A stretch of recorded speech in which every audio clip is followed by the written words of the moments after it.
Praise the Lord. Hey, praise the Lord. When we are singing the song, Miracle Worker, Promise Keeper,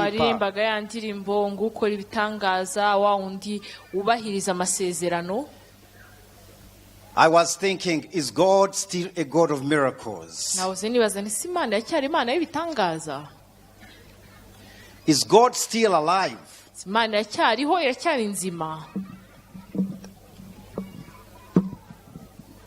It's one thing to sing a song.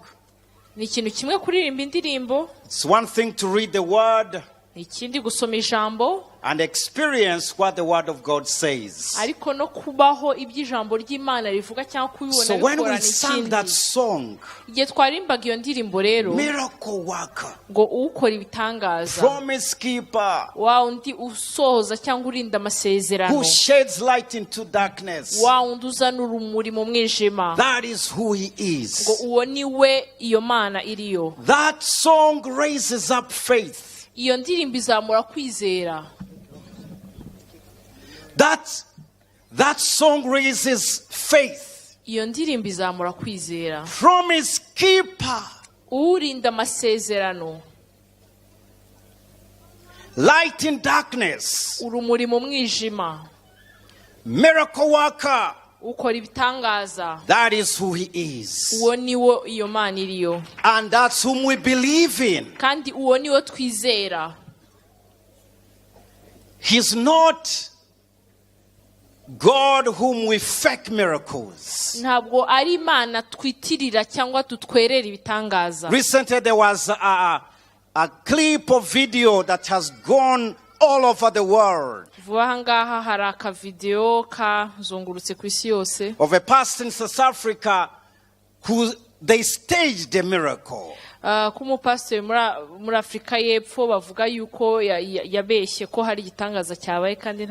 are so many staged miracles. But does it mean that God does not do miracles? God is still doing miracles. But we don't manipulate his ways. We don't stage and show off the miracles. We don't try to show people that I'm a man of God and I'm a woman of God and therefore we fake miracles. But God is still a wonder-working miracle God. I don't care what the word says. I don't care what the world says and opinions of men. The time when I got saved, I believed in the God of miracles. And when you're a young man and you believe in the God of the Bible, I believe that God is who can raise the dead, who can heal the sick. Then I went to the hospitals and prayed. And I prayed for miracles. That God may raise the dead and heal the sick. Some died and some got healed. Does it mean that God is not behind his word? What God demands from us is just one thing: obedience in his word. And you let the results to him.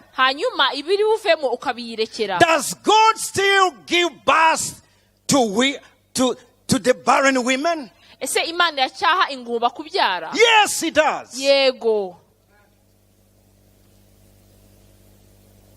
Why is it that he gives children to some and he doesn't? I don't need to answer that question. How can men going to coma for months and they are back to life? And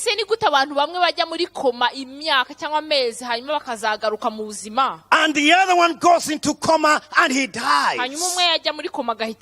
Paradox. ibyo ni ibintu bidasobanutse. And yet God does not change. Ari ibyo ni amayobera ariko Imana yo ntabwo ihinduka. But that raises us faith. Ariko ibyo ngibyo bisaba kwizera. That our God yuko Imana yacu does whatever He wills. ikora ibyo ishaka. He's still God. Iracyari Imana. He's still God. Iracyari Imana. He's still God. Iracyari Imana. So when we sing this song, Miracle Worker, iyo turirimba rero indirimbo nk'izi ukora ibitangaza, that is who He is. ngo uwo ni wo iyo Mana iriyo. And when we sang that song, ibyo tubirimbye rero, if you believe that song, iyo wizeye iyo ndirimbo, miracles untangible.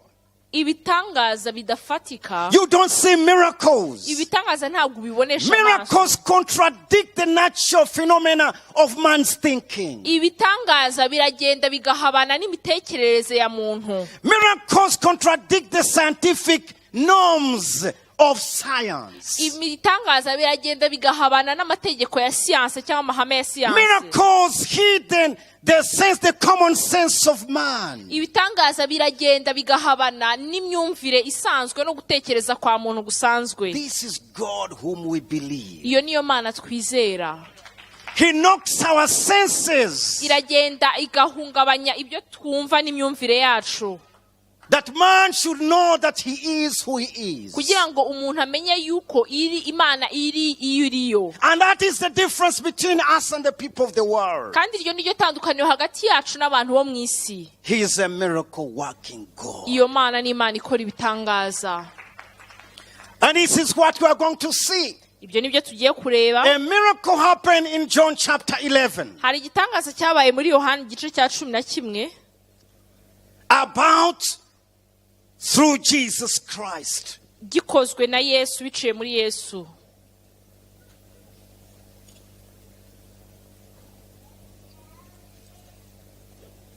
So Jesus Christ on verse 1, this is a long chapter and scripture reading.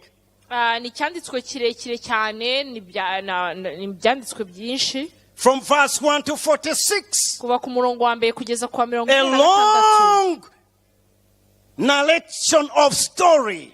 ni inkuru ndende cyane bavuga.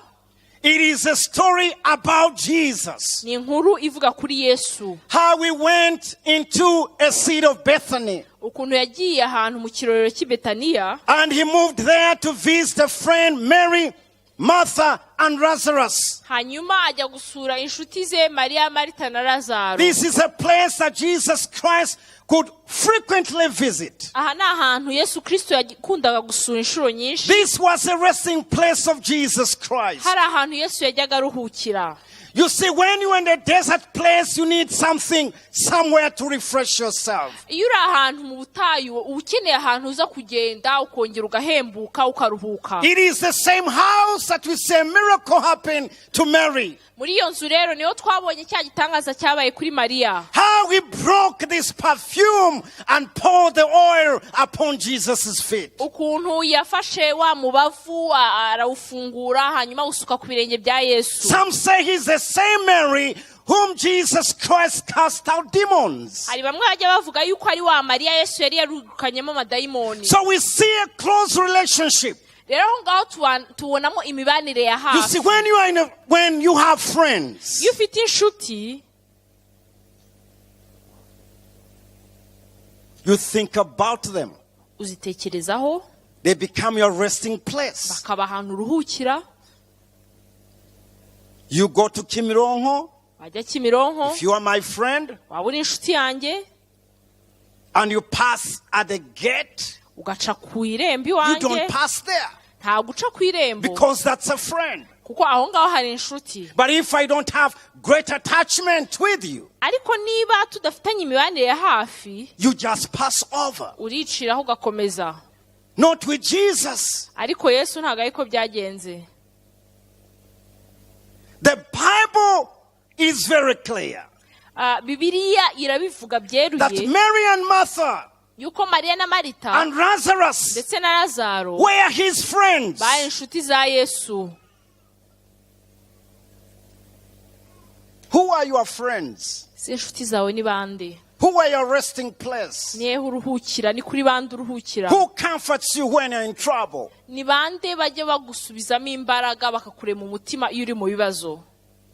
Who refreshes you when it is so shiny in the world and you are hit with the sandy storms of life?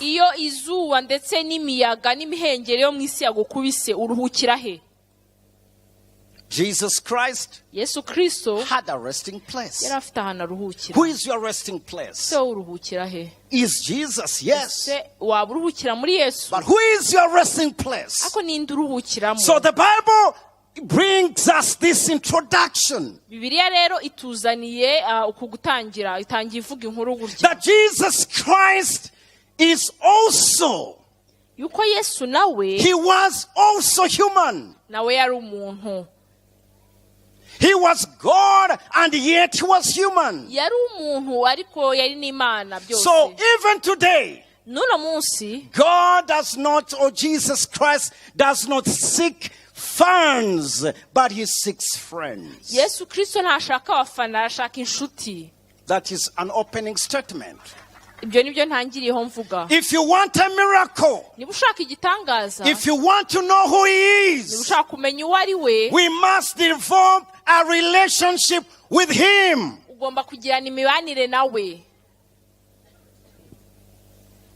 But today we have fan worshippers of Jesus Christ.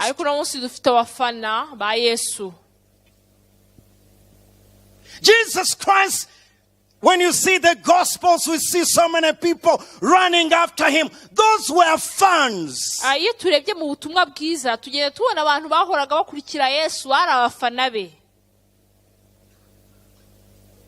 He did miracles and he turned to the disciples and said, are you also going the same way like others? Those that go away from Jesus Christ, who deny him, are not his friends but fans.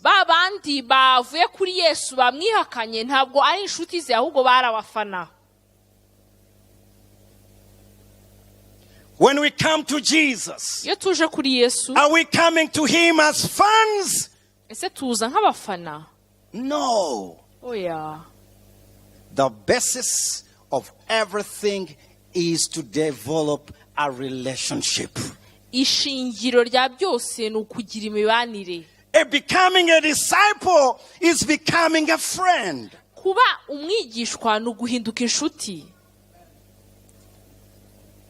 So Jesus Christ moves in a home that was not just a fun home, but Jesus Christ moved in a home that had relationship with him.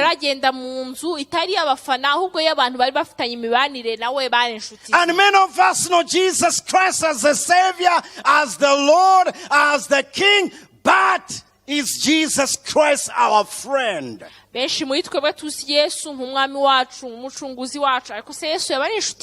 remember when Jesus Christ says, you are no more servants, but now you are my friends. And he says, Abraham is my friend. Is there anything I can do without informing him? And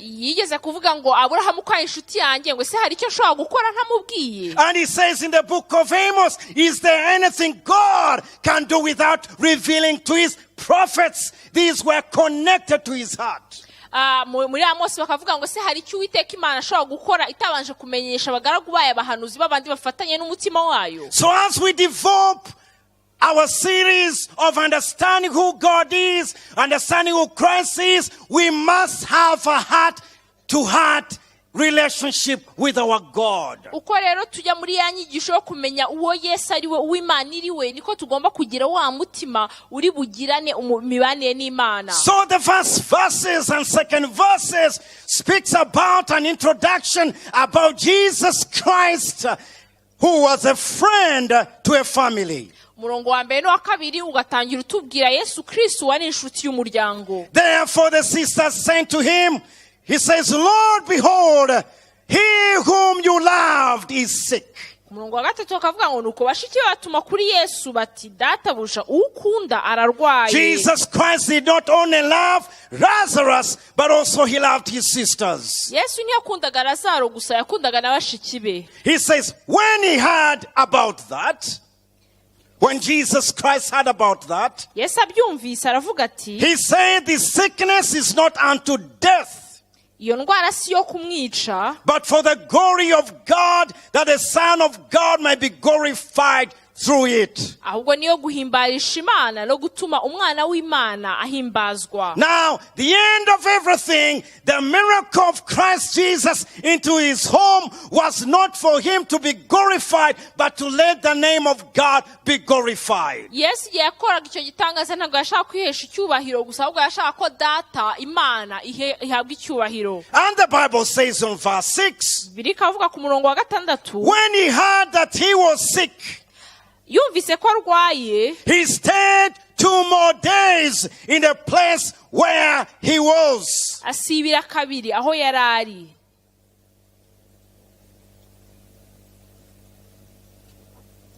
Jesus Christ is informed. Yesu Kristo yabonye amakuru. Jesus Christ is told about a friend who is sick.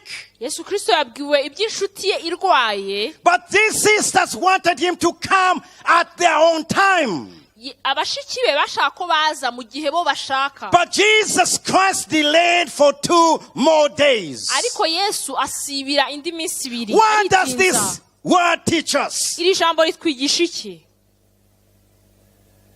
When you're in a crisis, iyo turi mu bihe by'ibibazo, and you call on the name of our God who is your friend, ukambaza izina ry'Imana kandi iyo Mana y'inshuti yawe, and he doesn't come at the right time, ntize cya gihe wayishakaga, and he doesn't answer you the right thing, ntigusubize bwa buryo wayishakaga, how do you respond to the delays of God? ese ubyitwaramo gute iyo Imana yatinze? God gives us a promise, Imana iduhaye isezerano, and you hold on the promise of a friend, ufite isezerano ry'umuntu w'inshuti, and then he delays for 2 days, for 3 months, for 5 years, for 10 years. How is your response? hanyuma iritindije iminsi ibiri, amezi 3, imyaka 10, ese ubyitwaramo ute? But when they sent a message, ariko batanze ubutumwa, before he came and delayed, mbere yuko aza, something interesting happened. hari ikintu cyabaye. When somebody sends you an emergency call, iyo umuntu aguhaye ubutumwa bwo kuguhuruza butumuza wihuta, and you don't respond with emergency, hanyuma ntuze uhuruye nk'uko yabishakaga, there is silence habaho of the guceceka. response. ni ukuvuga ngo ntabwo wasubije, wacecetse. Maybe he will come in a few hours to come. ahubwo se wenda araza kuza amasaha make ari imbere, Maybe he will come in 20 minutes time. buriya wenda araza kuza mu minota 20 But iri there is imbere, silence. ariko ukabona cwe aracecetse. Have you felt silence from God? ese wigeze wumva Imana icecetse?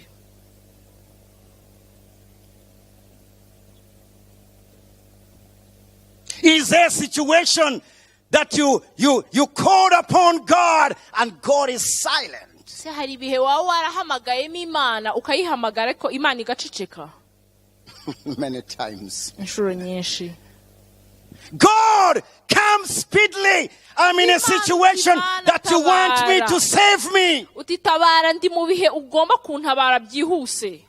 Can you trust that silence? ese uko guceceka kw'Imana ushobora gukomeza ukayizera? Can you trust that God has heard you still in his silence? ukizera yuko Imana yakumvise nubwo icecetse? Can you trust God that he has heard your prayer? ese ushobora kwizera yuko Imana yumvise gusenga kwawe? We are studying about the promises of God. God's delays can be God's appointments. turiga ku masezerano y'Imana yuko gukererwa kw'Imana bishobora kuba biri muri gahunda y'Imana. God is silent. Imana yacecetse. God, I want this. kabwira Imana uti Imana ndashaka iki? Share. kumvacwe. God, I want this. kabwira Imana uti iki ngiki nacyo? Share. kumvacwe. God, help me. uti Imana tabara. Share. kumva Imana shwi yacecetse. This is one of the trying moments of a Christian. Ibi ni bimwe mu bihe bijya bigerageza This is where young ladies and young men and we old people try to say, mbivuyemo. Ahangaha niho abakobwa abasore n'inkumi bagirana bakavuga toya je mbivuyemo. God, you are silent. Kabwira Imana ati Mana wacecetse. In your home, he is silent. In your business, he is silent. Muri business yawe kabicecetse. And you think God has not heard. Ugatekereza ko Imana itumvise.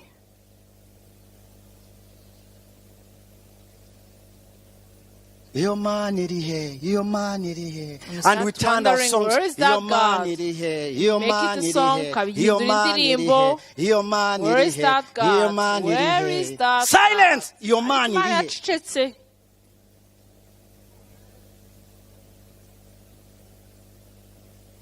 But his silence. His silence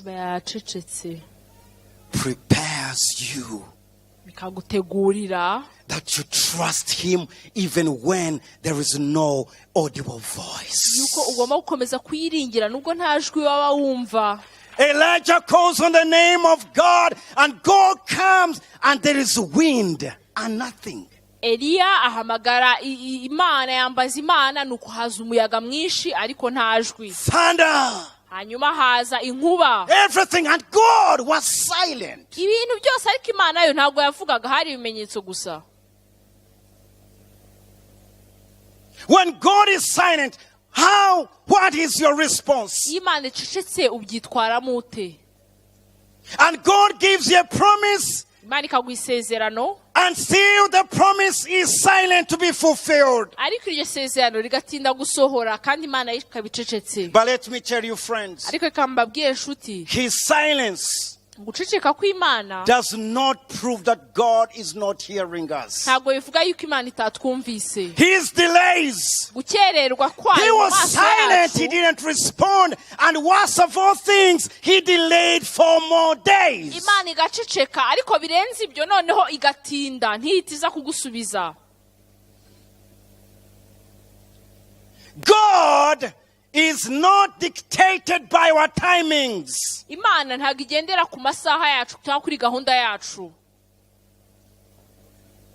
His promises are not dictated by our feelings. Amasezerano yayo ntabwo agendera ku byo twiyumvamo, ku byiyumvo n'amarangamutima yacu. God comes to Abraham, to Sarah, and says, at this appointed time I return. And when I return, your wife shall hold a baby into your hands. Imana ibwira Aburahamu icishe muri ba marayika ngo kuri iki gihe cyagenwe cyashyizweho nzagaruka, kandi icyo gihe umugore wawe azaba akikiye umwana w'umuhungu. And in the process of time, hagati aho rero muri icyo gihe, in the process of delays, muri icyo gihe Imana yatinze, in the process of silence, muri icyo gihe cyo guceceka kw'Imana, Sarah said, my honey.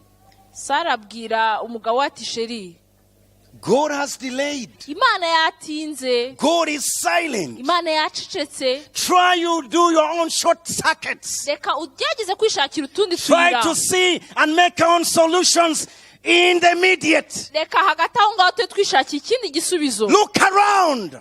Gerageza urebe hafi yawe. There is a beautiful house girl over there. Hari umukobwa mwiza w'umukozi. Because God's silence and God's delays, kubera yuko guceceka kw'Imana no gutinda kw'Imana, I never trust. Ntabwo ngiye mbyizeye. God's silence guceceka and God's kw'Imana delays. ndetse no gutinda kw'Imana.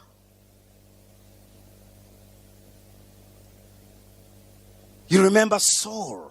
Mwibuka Sawuli? God, he gives him a commission to go. Imana imuha icyo agomba gukora. He was not supposed to sacrifice. Ntabwo yagombaga we gutamba ibitambo. But he was looking on his time and seeing the sky, the timing. And he went to do what he's not supposed to do. And the moment he did it, that was the timing of God's intervention. The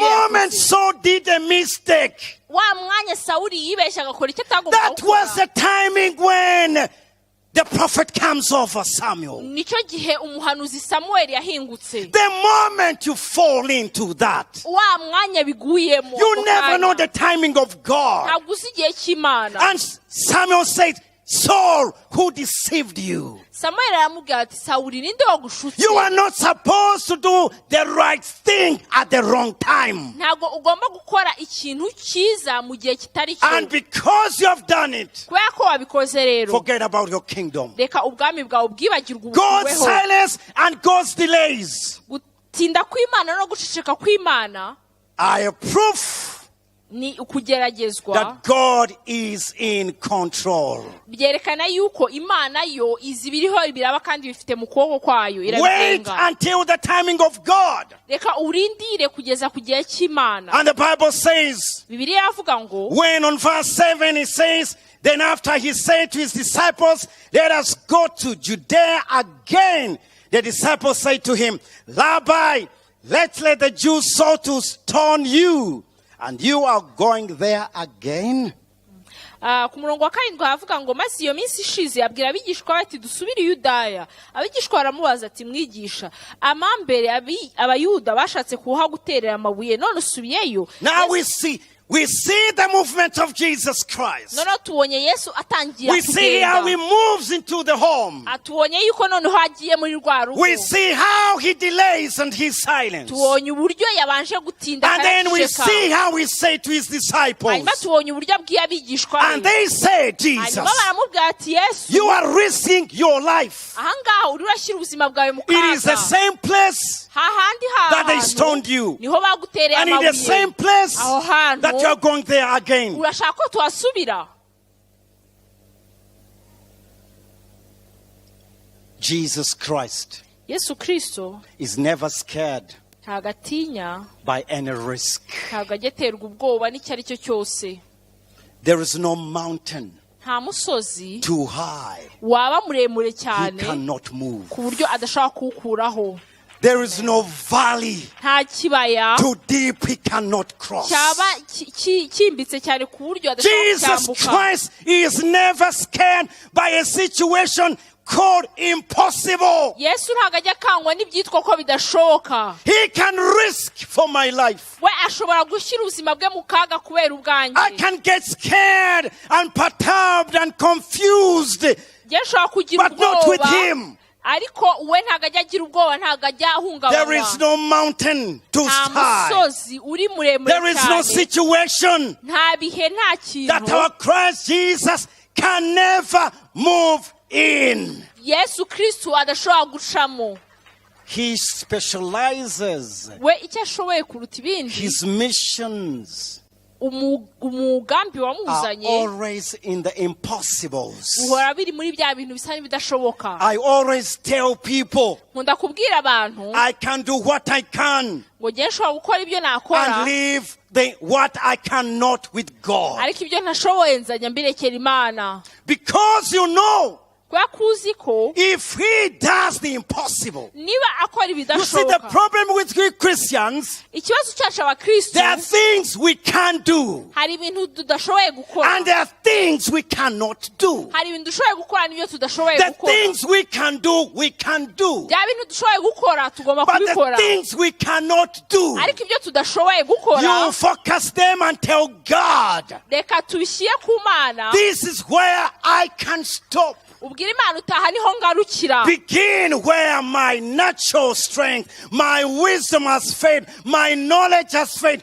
God, begin where I have stopped. ubwira Imana uti aha niho ngarukira, noneho wowe tangira ahandi ngarukira aho imbaraga zanjye n'ubwenge bwanjye byarangiriye. Because that's what the Bible says. kuko nicyo Bibiliya ivuga. God says to Abraham, go, and he went. Imana ibwira Aburahamu uti genda, nawe aragenda. We see God commanding human beings to do something, tukabona Imana itegeka abantu kugira ibyo bakora, and God does the impossible. Imana yo igakora ibidashoboka. God will never give you the whole history of your past, your future. He takes you step by step. Imana ntabwo izigera ikubwira byose ngo ikubwire iby'ejo hazaza n'ibyahashize. He's the ikujyanye one, intambwe ku yindi. he takes risks.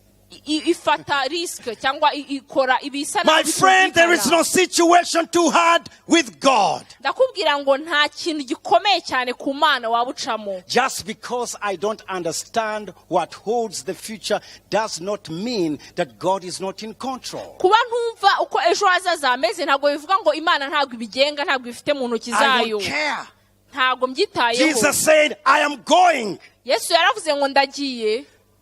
You just take his word.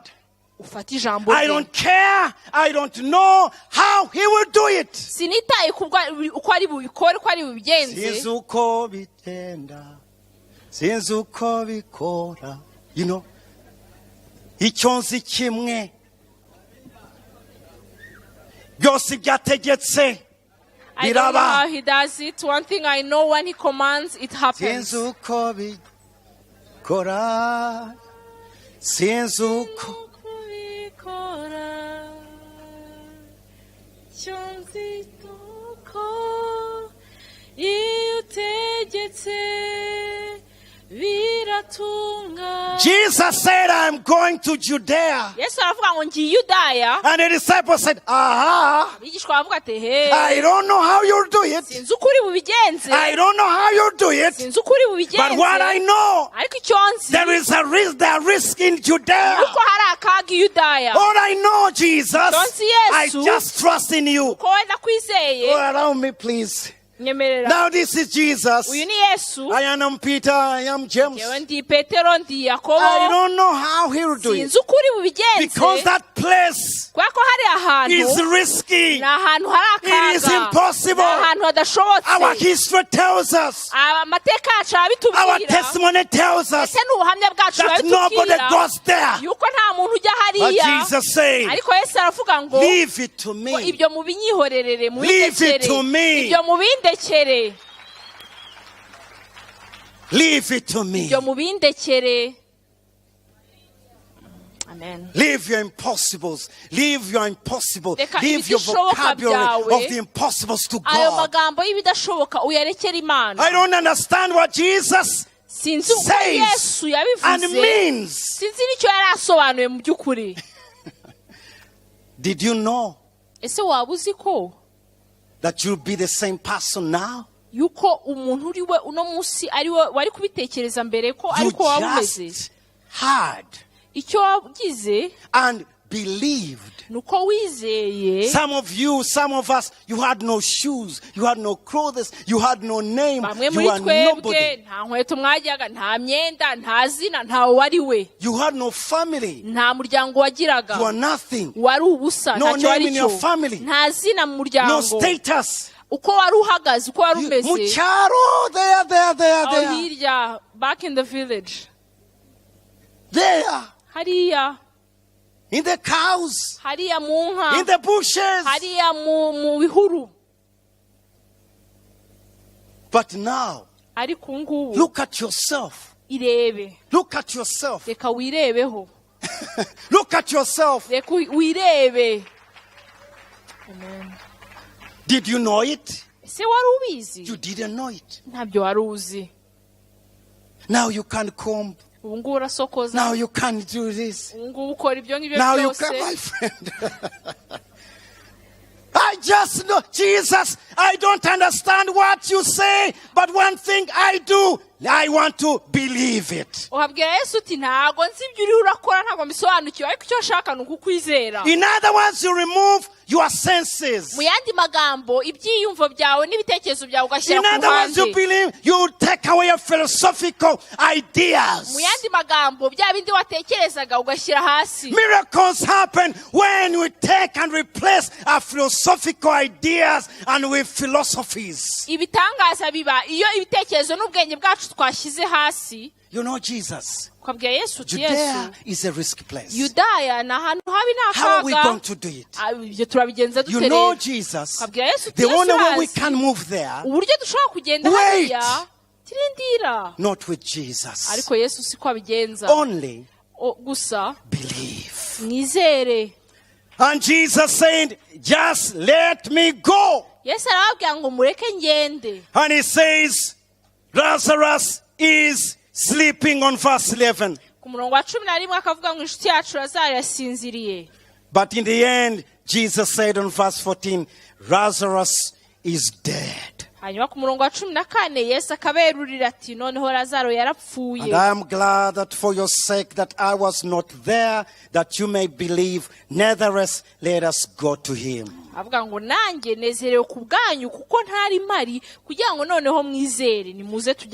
Verse 17 continues.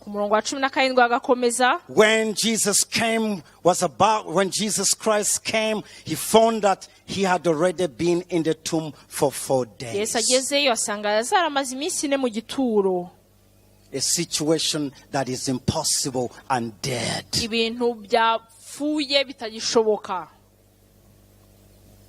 And still Jesus shows up there. Now Bethany was near Jerusalem, about 2 miles away. And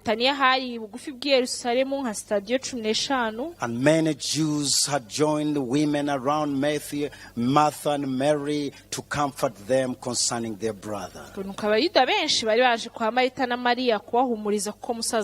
Martha, as soon as he heard that Jesus Christ was coming, went and met him, but Mary was sitting in the house.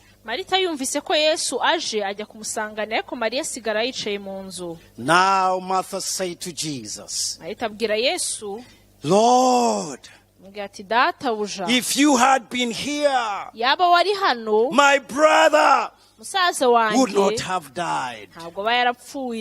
But even now, I know that whatever you ask of God, God will give it to you. Martha was very swift. You see, these are two sisters completely different in their character. Sometimes we judge Martha and we give credit to Mary. Again, Mary sits in the home. And then Martha runs so swift. There are two girls with the same father and mother, and they are different. Do you have those children? Some of us, we have those children. One is outgoing, one is silent, one is social, one is completely self-centered. Exactly with Mary and Martha.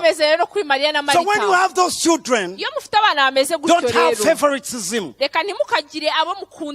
They are same father, same mother, but they are different. Bless the Lord for your children.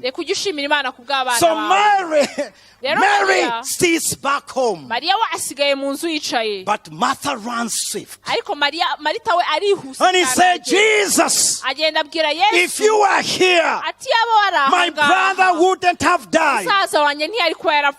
How many times we begin to question the timing of God to be our timing? Oh God, things have gone bad. When, oh God, you promised me, oh God, where is it? If you were with me, why? Why didn't you come on the other day and that time? But Martha said, but even now, I know that whatever you ask of God, God will give it to you.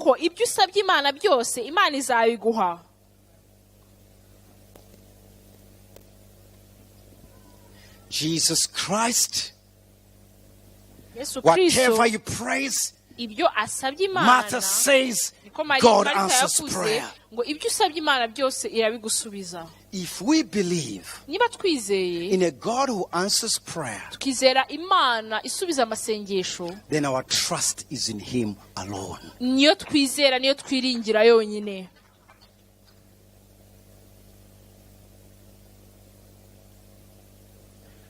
Jesus said to her, your brother will rise again. Martha said to him, I know that he will rise again in the resurrection in that day. And Jesus said, I am the resurrection and the life. He who believes in me, though he may die, he shall live. And whoever lives and believes in me shall never die. Do you believe it?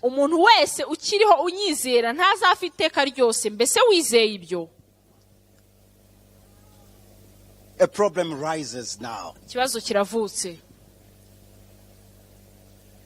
Martha said, Jesus, I know you can do it. But Jesus said, yes, I can. But do you believe that I can do it right now? He's confronted with the situation now. A taste of faith comes in now. They tell him he's dead. He's been there for 4 days. And previously says, I believe. And now he says, I know he resurrect tomorrow or some other day. But Jesus said, do you believe? Can you believe in the now and beyond? Jesus said, I'm not only Jesus of the now, but I'm a God of beyond of today. For I am the resurrection. I go beyond the now. I am the Savior who goes beyond the now, even on that very day. In other words, Jesus Christ says, I am. He was making the claims of God Jehovah in Exodus chapter 3, 14 and 15.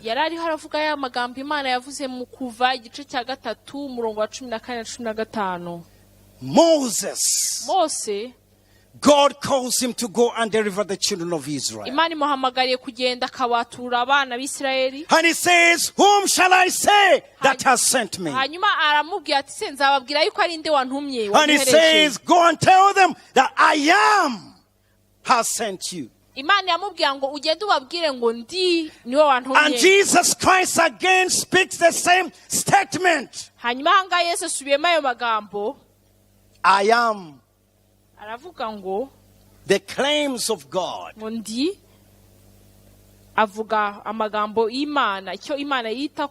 I am.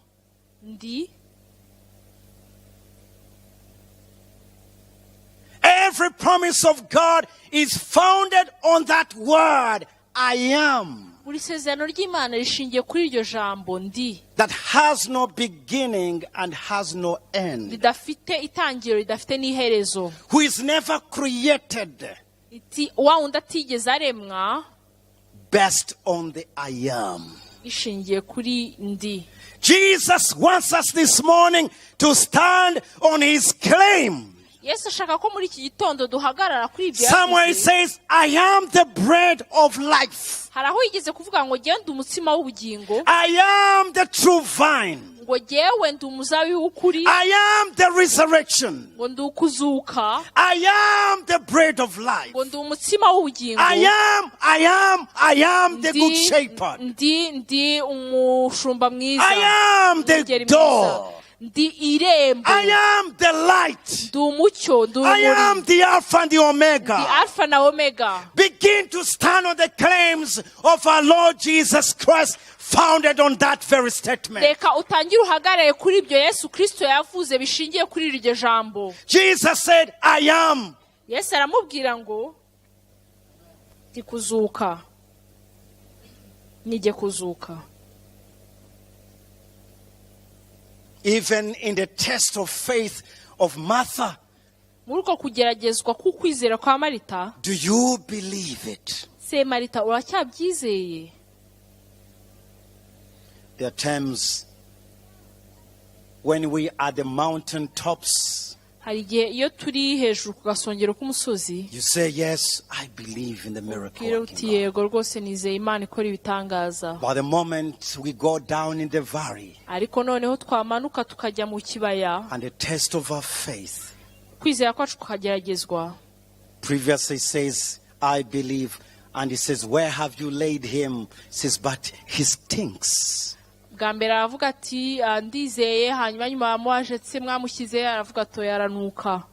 you ever been tested with your faith?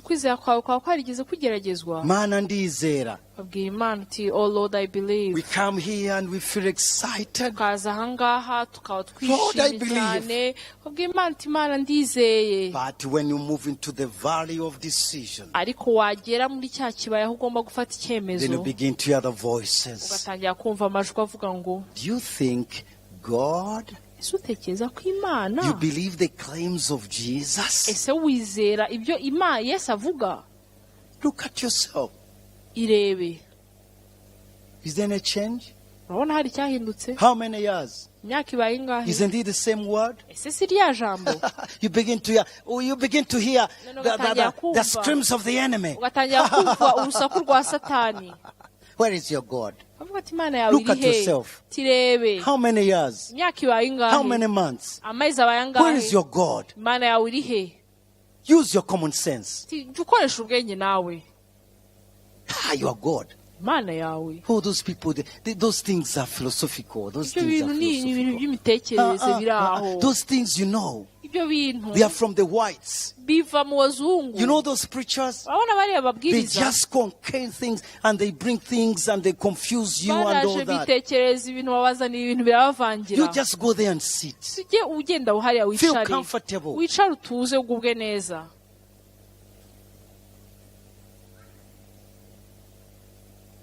You begin to hear the voice.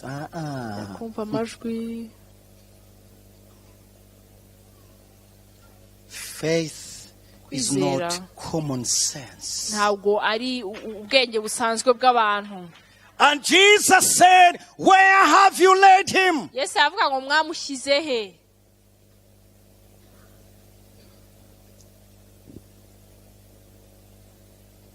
And Martha says, it is impossible. Didn't I tell you that when you believe, you will see? Some of us, we want to see now. But we don't want to believe in the God who stars our sides. If you believe, then you will see. I want us to listen to this scripture. Jesus said, if you believe, you will see. If you believe, you will see. What do you want to see? What do you want to see? This is a word of faith. What do you want to see? What does your family want to see? What do you want to see as a young man? What do you want to see in your home? If you believe, then you will see.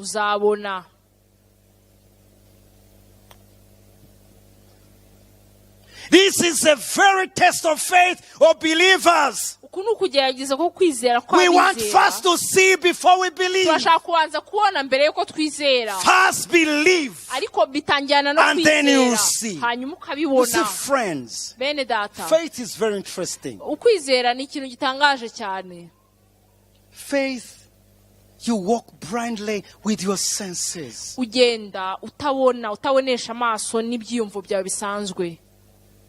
But common sense, you say, no, it is impossible. How can God do it this way? It is impossible. Friend, Jesus said, take away the stone.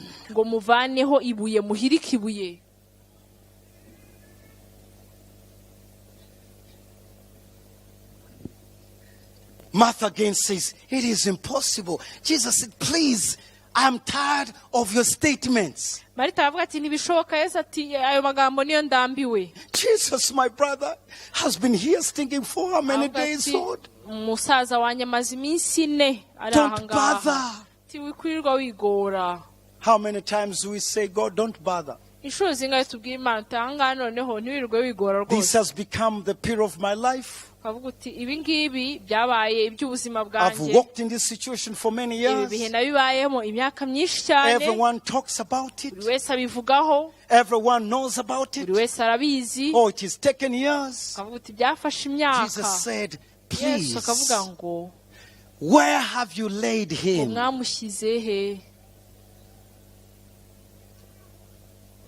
Take away the stone. Because God answers him. He spoke a voice to the dead.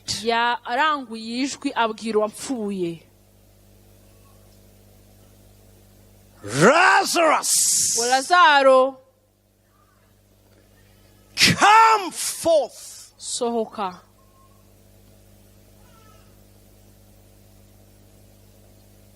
The I am was speaking to the deadness. Remember, he was saying, I am the resurrection and the life. Lazarus, come forth.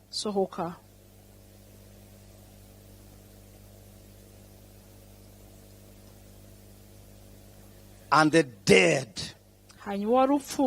came alive.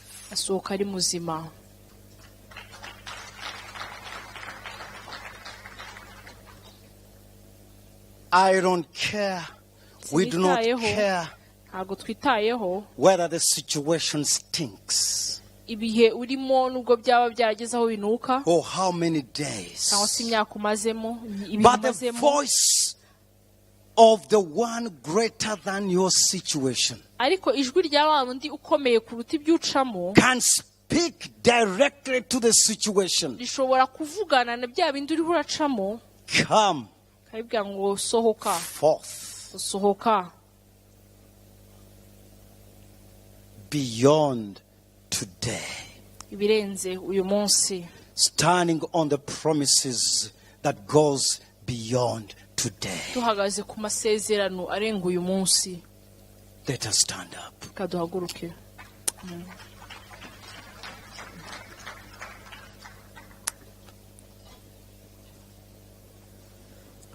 There will always be times of testings of our faith. There are times when we believe God on the mountain tops, and when we move into the valleys, our faith is gone.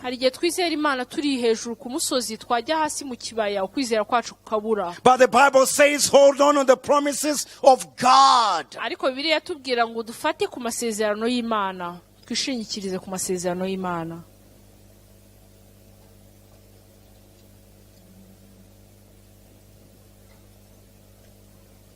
God is mindful of us. Do you know? When he saw them cry, he cried with them. Some people think he cried for Lazarus. No.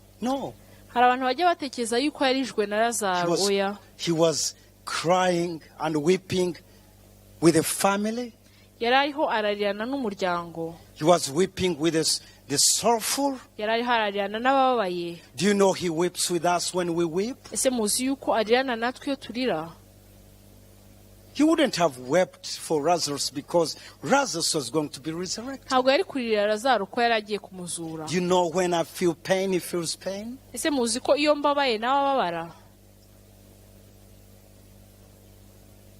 Do you know even when I don't understand the pains of my wife, God can understand her pain? Se muzi ko niyo ntasobanukirwa akababaro k'umudamu wanjye Imana yo yagasobanukirwa. You know, even husbands who never, our wives who never understand our pains and the struggles that we go through. Muzi yuko n'abadamu bacu batazigera basobanukirwa bumva ibibazo byose ducamo. But there is a Savior who understands your pain and my pain. Ariko hari umucunguzi usobanukiwe akababaro. Do you know he can identify himself with us? Ese muzi yuko ajya yisanisha natwe.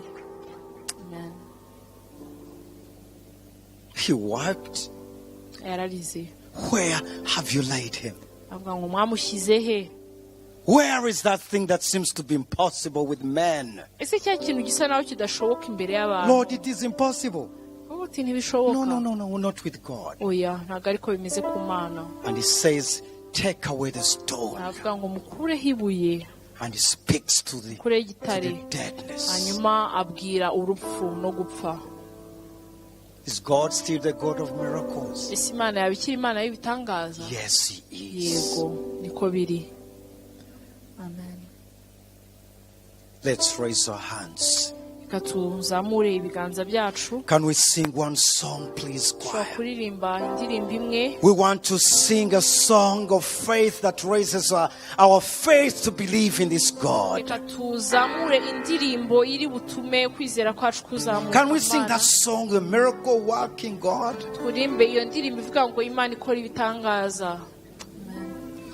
That speaks about Jesus. There's a song that we sang about Jesus in Kinyarwanda, I think. That Jesus is white, is mighty. Yes, as we pray. Yes,